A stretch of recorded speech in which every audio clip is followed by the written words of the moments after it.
করি। আমরা আরেকটা লোকের সাথে বিয়ে করছি। ঘরে রান্না করে না। এই ছোট্ট মেয়েটির নাম আলো। বয়স মাত্র 9 বছর। যে বয়সে অন্য শিশুরা স্কুল ব্যাগ কাঁধে নিয়ে ছুটে যায় বিদ্যালয়ে, সেই বয়সেই আলোর কাঁধে নেমে এসেছে জীবনের কঠিন বোঝা। আলু যখন মাত্র 3 বছরের শিশু, তখনই তার মা তাকে আর তার অসুস্থ বাবাকে ফেলে রেখে চলে যান অন্য একজনের সাথে।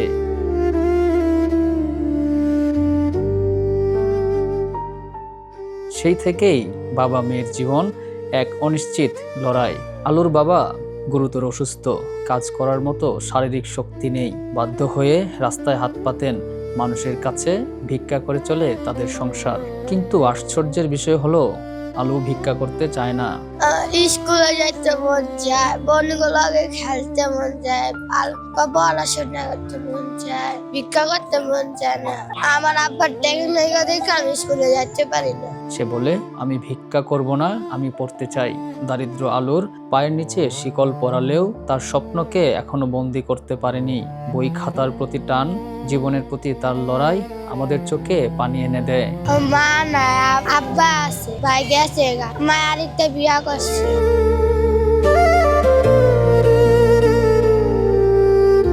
আব্বা ভিক্ষা করে। আমি বড় হয়ে গায়ক হইতে চাই। গান তো গাই, কিন্তু পড়ালেখা পারি না, পড়ালেখা করি না।